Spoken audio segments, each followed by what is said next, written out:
ॐ स्थापकाय च धर्मस्य सर्वधर्मस्वरूपिणे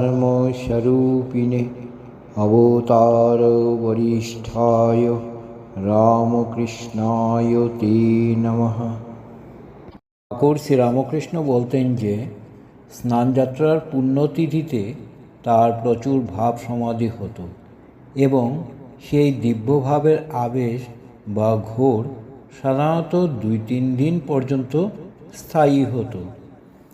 1885 সালে ঠাকুর যখন অসুস্থ ছিলেন তখন স্নানযাত্রার দিনে অনেক লৌকিক ও বিষয়ী মানুষের ভিড় ও তাদের সংস্পর্শের কারণে তার বিশেষ কোনো উচ্চ আধ্যাত্মিক অনুভূতি হয়নি।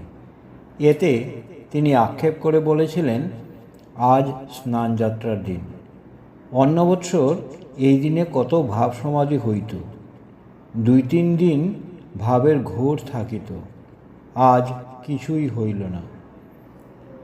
নানা ভাবের লোকের হাওয়া লাগিয়া উচ্চভাব আসিতে পারিল না। দক্ষিণেশ্বর কালীবাড়ি প্রতিষ্ঠা দিবসও ছিল এই স্নানযাত্রার দিনে।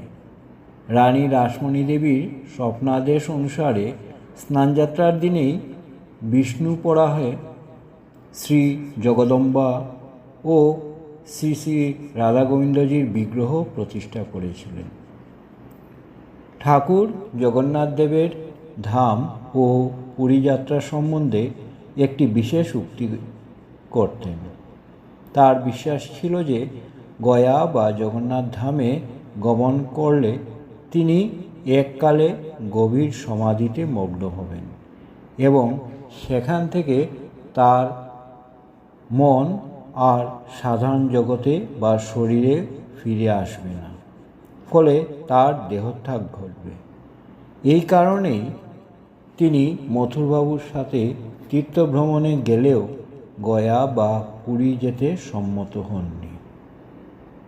স্নানযাত্রার দিনটি ঠাকুরের নিকট অত্যন্ত ভাবোদ্দীপক ছিল এবং এই দিনে তিনি সাধারণত দীর্ঘকালব্যাপী আধ্যাত্মিক ও তন্ময়তায় ডুবে থাকতেন।